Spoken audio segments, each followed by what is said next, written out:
El Independiente Podcast. 14 de diciembre de 1999. A pesar del sudor y el temblor de sus manos, Ahmed Ressam esperaba ansioso la llegada del ferry en que viajaba hacia Port Angeles, Washington, para terminar los preparativos de la misión que tenía encomendada, con el objetivo de dar un macabro mensaje de Año Nuevo al mundo. En su vehículo rentado llevaba todo lo necesario, incluidas 4 bombas equipadas con relojes Casio F91W, para desatar el terror en el aeropuerto de Los Ángeles el 31 de diciembre.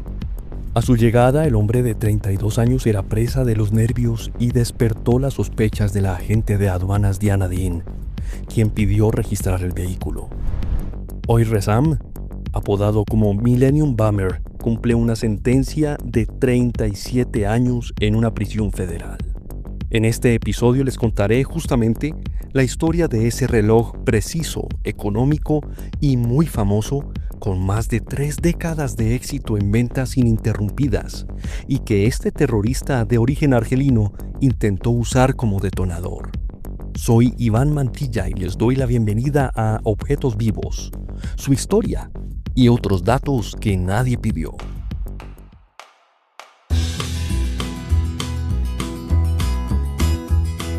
Historias de objetos que no volvieron, cosas que guardamos, otras se perdieron. El reloj digital, calcomanías y amuletos glow in the dark, estrellas ninjas y el robot espacial.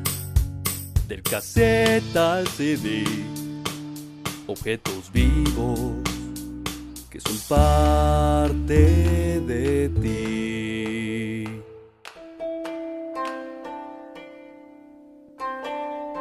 Vamos al año 1946 a la ciudad de Tokio, a una pequeña fábrica llamada Casio Seisakusho, fundada por Tadao Casio, quien trabajaba con sus hermanos Toshio, Kazuo y Yukio.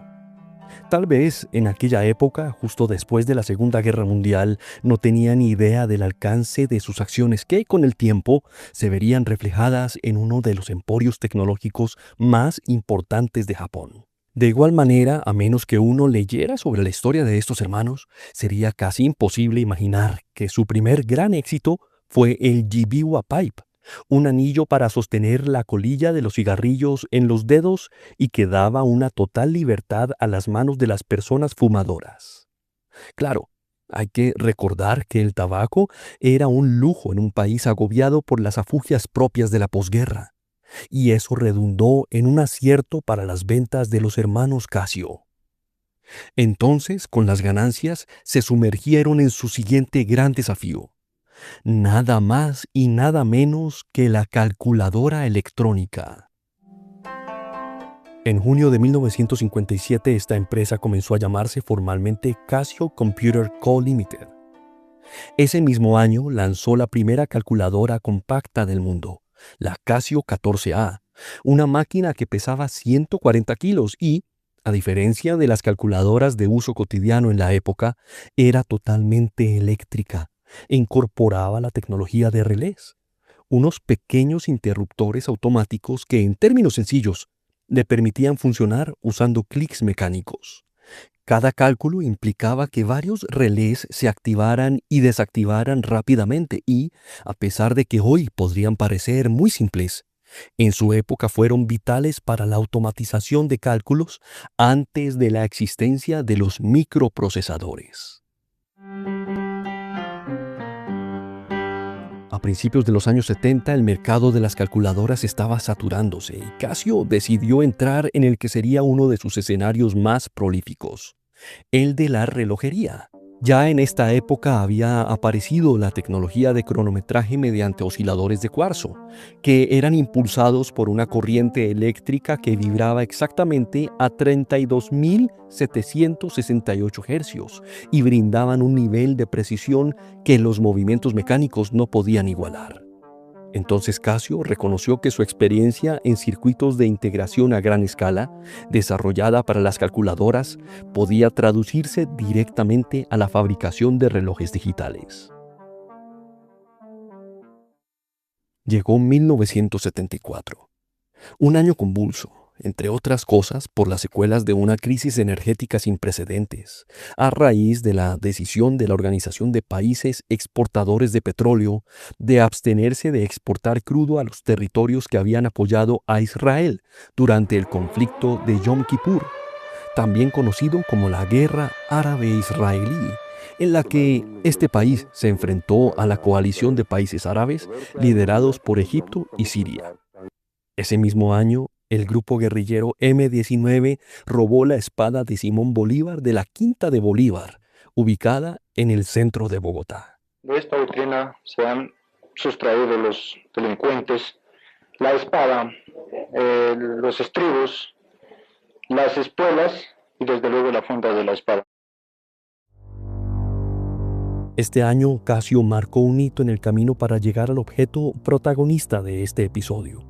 Presentó el Casio-Tron, que sería su primer reloj de pulsera que usaba una pantalla de cristal líquido, característica de las calculadoras producidas por la marca. Esta pantalla mostraba las horas, los minutos, los segundos y la fecha con un calendario automático que podía ajustarse, teniendo en cuenta la diferencia de duración de los meses. Además, su precio estaba por debajo de los productos ofrecidos por los fabricantes suizos y nipones de alta gama, que ya competían en el segmento de los relojes digitales.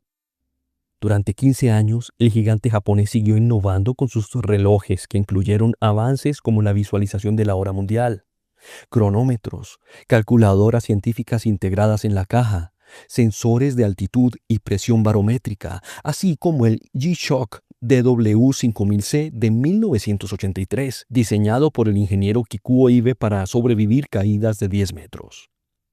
Todo esto allanó el camino para el modelo F91W. Es 1989 y me parece importante destacar algunos acontecimientos que marcaron la época, como la entrada en vigor del Protocolo de Montreal, ratificado por 29 países y la Comunidad Económica Europea con el fin de proteger la capa de ozono. Ese mismo año, George H.W. Bush se posicionó como presidente de los Estados Unidos. The totalitarian era is passing. Its old ideas blown away like leaves from an ancient, lifeless tree. De otra parte, en Irán, el ayatolá Khomeini llamó a los musulmanes de todo el mundo para que asesinaran a Salman Rushdie, escritor de los versos satánicos. Y cómo no mencionar la caída del muro de Berlín. Fue un año particularmente triste para Colombia, en especial porque la violencia arreciaba tanto en las calles de las grandes ciudades como en los campos del país. Vale la pena recordar el asesinato del dirigente político José Antequera el 3 de marzo. En Colombia lo que hay es una guerra sucia. Durante los hechos atribuidos al paramilitarismo colombiano, ocurridos en el aeropuerto El Dorado de Bogotá, resultó herido de gravedad Ernesto Samper, quien luego sería electo presidente de la República. Después, el 18 de agosto, fue asesinado el candidato presidencial Luis Carlos Galán durante una manifestación pública. Lamentamos que informar a los colombianos, el precandidato liberal Luis Carlos Galán Sarmiento ha fallecido.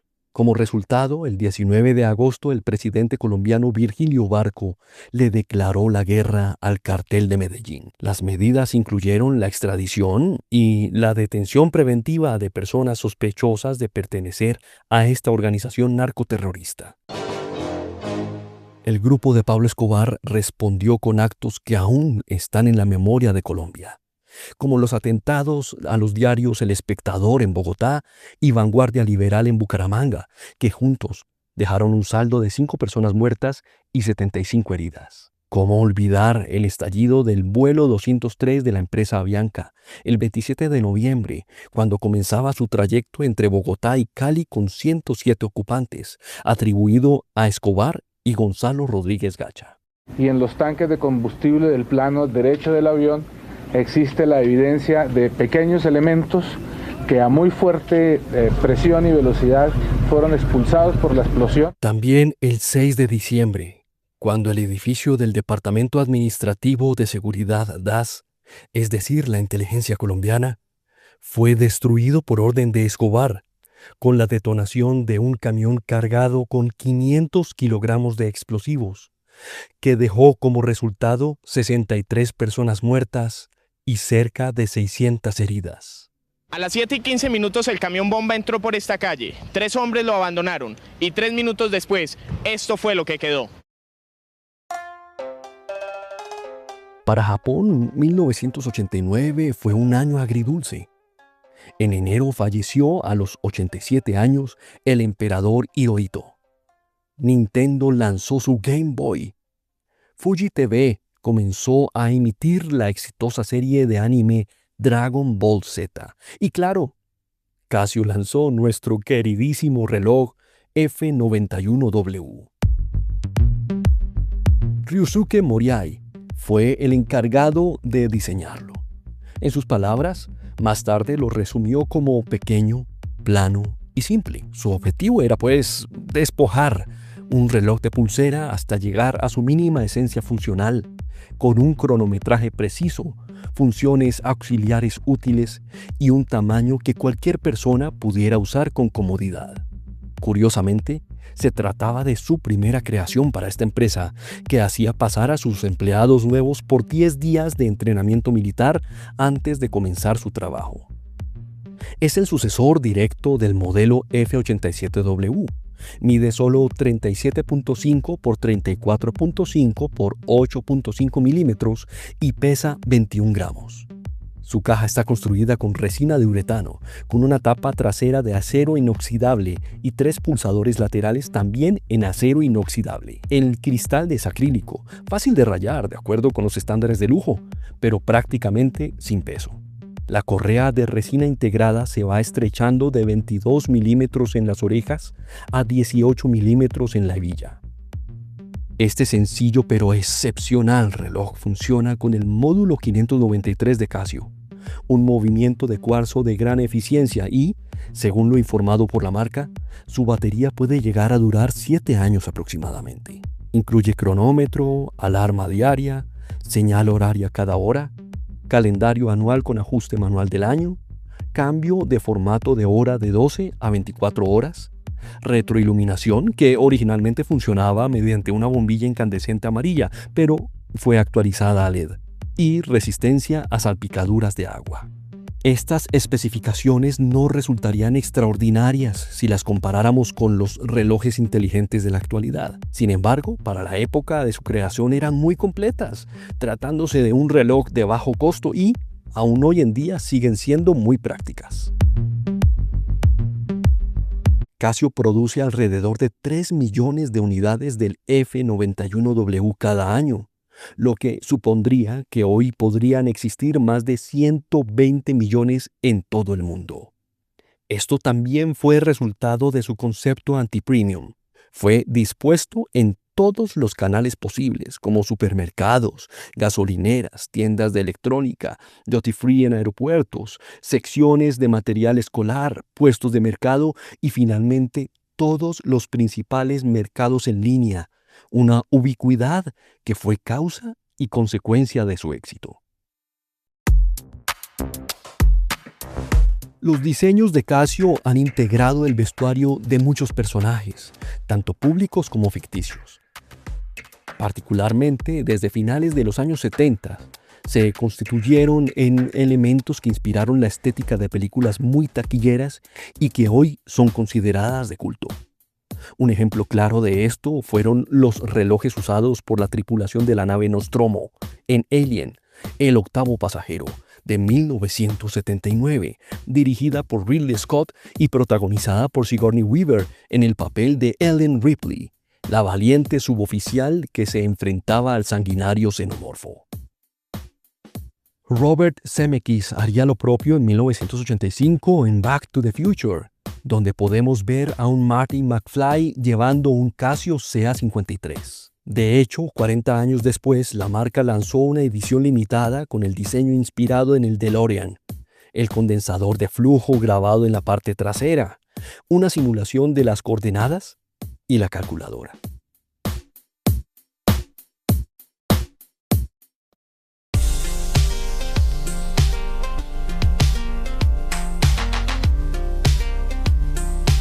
Si bien el Casio F91W fue concebido para brindarle a la gente un reloj cotidiano, preciso, asequible y ligero, durante más de 35 años se ha convertido en un objeto mucho más complejo de lo que inicialmente había pensado la casa matriz, pues hoy es un artefacto de gran valor cultural incluso para coleccionistas.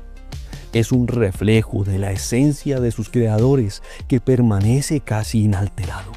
Reclamado por presidentes y condenado por servicios de inteligencia, celebrado por expertos en diseño y minimalismo, ha logrado adaptarse a estos tiempos donde la tecnología pareciera ser sinónimo de convergencia.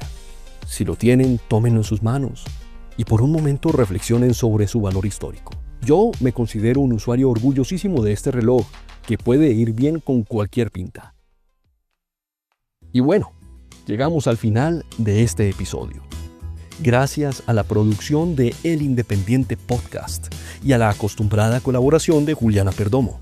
Recuerden seguir a objetos.vivos en Instagram, compartir nuestros canales de Spotify y YouTube y contarles a sus familiares y amigos para que sigan disfrutando estos breves relatos. Propongan sus objetos favoritos para que sean los protagonistas de nuestros próximos episodios. Muchas gracias por oír Objetos Vivos, su historia y otros datos que nadie pidió. Estén pendientes de nuestra próxima entrega en 8 días. Chao. Objetos vivos que son parte de ti.